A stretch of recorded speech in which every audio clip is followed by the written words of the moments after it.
আসসালামু আলাইকুম। কেমন আছেন সবাই? আশা করি যে যেখান থেকে আমার ভিডিও দেখছেন সবাই ভালো আছেন এবং সুস্থ আছেন।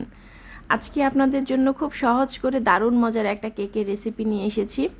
দেখতেই পাচ্ছেন কেকটা কত সফট এবং কত সুন্দর হয়েছে। ভিতরটা দেখে বুঝতে পারছেন একদম দোকানের মতো পারফেক্ট কেক। চলুন পুরো রেসিপি দেখে নিই।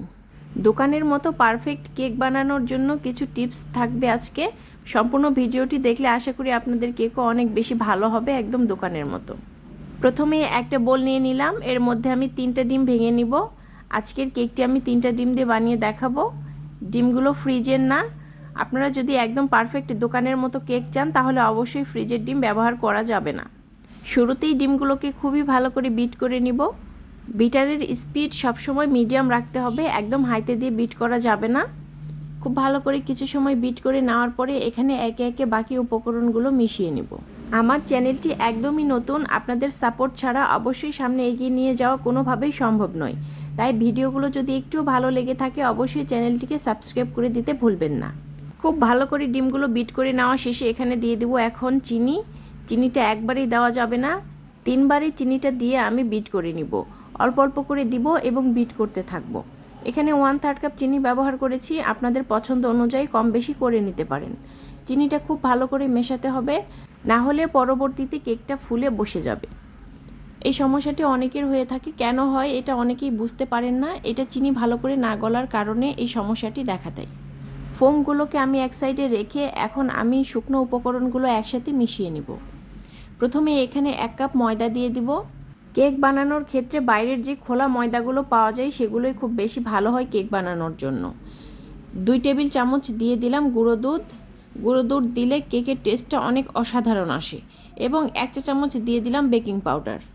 এখন শুকনো উপকরণগুলো খুব ভালো করে চেলে নিব যাতে এর মধ্যে গোটা কোনো দানা না থাকে।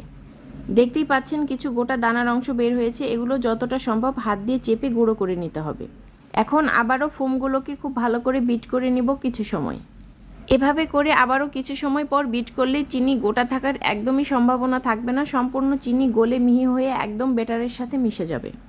খুব ভালো করে বিট করে নিতে হবে, কিন্তু এটাও খেয়াল রাখতে হবে যেন ওভার বিট না হয়ে যায়। ওভার বিট হয়ে গেলে কেকটা কিন্তু একদমই ভালো হবে না, সেই বিষয়টাও অবশ্যই খেয়াল রাখতে হবে। খুব ভালো করে বিট করে নেওয়া শেষ। এখন এর মধ্যে আমি দিয়ে দিব পরিমাণ মতো তেল। 1/4 কাপ তেল ব্যবহার করেছি এখানে আমি। তেল দেওয়ার পরে একদমই খুব বেশি বিট করা যাবে না, কয়েক সেকেন্ডের জন্য আমি শুধু তেলটা মিশিয়ে নেব ব্যাটারের সাথে। তেল দেওয়ার পরে যদি আপনারা খুব বেশি সময় ধরে বিট করেন তাহলে ফোমটা বসে যাবে, ফোমের মধ্যে ফ্লাপি ভাবটা আর থাকবে না। খুব ভালো করে বিট করে নেওয়া শেষ। এখন যে শুকনো উপকরণগুলো আমি চেলে রেখেছিলাম ওগুলো ব্যাটারের সাথে মিশিয়ে দিব। শুকনো উপকরণগুলো একটা চামচের সাহায্যে ব্যাটারের সাথে মিশিয়ে দিবেন। এখানে আর বিটার ব্যবহার করবেন না, এটা বিটার দিয়ে বিট করলে কেকটা একদমই ভালো হবে না বা ফুলবে না। সব শুকনো উপকরণগুলো আমি দিয়ে দিয়েছি, এখন একটা চামচের সাহায্যে এটা খুব ভালো করে মিশিয়ে নিব।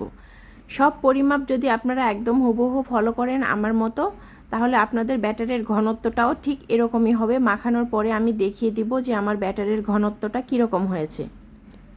খুব আলতো করে মাখানোর সময় মাখাতে হবে, খুব হার্ডলি মাখালে কেকের ফোমটা বসে যাবে। এবং বেকিং পাউডার দেওয়ার পরে সাথে সাথে এটা সেট করার জন্য আগেই সব কিছু প্রস্তুতি নিয়ে রাখতে হবে। খুব ভালো করে মাখানো শেষ। এখানে 1 চা চামচ ভ্যানিলা এসেন্স দিয়ে দিলাম আমি। এখন আবারও এটা খুব ভালো করে মিশিয়ে নিব। দেখতেই পাচ্ছেন ব্যাটারটা কীরকম হয়েছে। হুবহু যদি আমার রেসিপি ফলো করেন আপনারা, আপনাদের ব্যাটারটাও এরকমই হবে। একদম পারফেক্ট একটা ব্যাটার হয়েছে। দেখতেই পাচ্ছেন ঘনত্বটা কীরকম। ঠিক এরকম ঘনত্বের কেক অনেক বেশি ভালো হয়। হার্ট শেপের একটা মোল্ড নিয়ে নিয়েছি, নিচে একটা কাগজ বিছিয়ে দিয়েছি এবং এখানে এখন তেল ব্রাশ করে দিব আমি। খুব ভালো করে চারিদিকে তেল ব্রাশ করে নেওয়া শেষ, দেখতেই পাচ্ছেন। এখন এর মধ্যে কেকের ব্যাটারগুলো দিয়ে দিব। সবগুলো ব্যাটার দেওয়া শেষে জোরে এভাবে ট্যাপ করে নিতে হবে যেন ভিতরে কোনো বাতাস বা কোনো বাবলস না থাকে, তাহলে কেকের মধ্যে ফাঁকা ভাব থেকে যাবে। খুব ভালো করে বের করে নেওয়া শেষে এখানে আমি 5 মিনিটের জন্য এটা গরম করে রেখেছিলাম আগে থেকেই। এখানে একটা পেপার বসিয়ে দিলাম, একটা স্ট্যান্ড বসিয়ে দিলাম, এর উপরে কেকের বাটিটা আমি বসিয়ে দিব। নিচে পেপার দেওয়ার কারণে কেকের উপরে সুন্দর একটা কালার চলে আসবে। এটা এখন বেক করে দেওয়ার জন্য ঢেকে দিব। 50 মিনিট পরে কেকটা একদম রেডি হয়ে গেছে। দেখতেই পাচ্ছেন কতটা সুন্দর কালার চলে এসেছে। এই কালারটা এসেছে নিচে পেপার দেওয়ার কারণে। কাঠি দিয়ে চেক করে নেওয়ার প্রয়োজন নেই, কেকটা একদম রেডি হয়ে গেছে, দেখেই বুঝতে পারছেন। আমি একটু হাত দিয়ে দেখিয়ে দিচ্ছি আপনাদেরকে। দেখতেই পাচ্ছেন কেকটা একদমই রেডি হয়ে গেছে, খুব ভালো করে রান্না হয়েছে ভেতর থেকে। এখন কেকটা মোল্ড আউট করে নিব। উল্টো পাশটা কেমন হয়েছে এবং কেকের ভিতরটাই বা কেমন হলো। কেকটা আমি উল্টো করতেই হাতে চলে আসলো। খুবই ভালো করে বেক হয়েছে, দেখতেই পাচ্ছেন। এখন কাগজটা উঠিয়ে আপনাদেরকে দেখাচ্ছি। দেখতেই পাচ্ছেন কতটা সুন্দরভাবে এই পাশটাও হয়েছে, কালারটা খুবই সুন্দর এসেছে।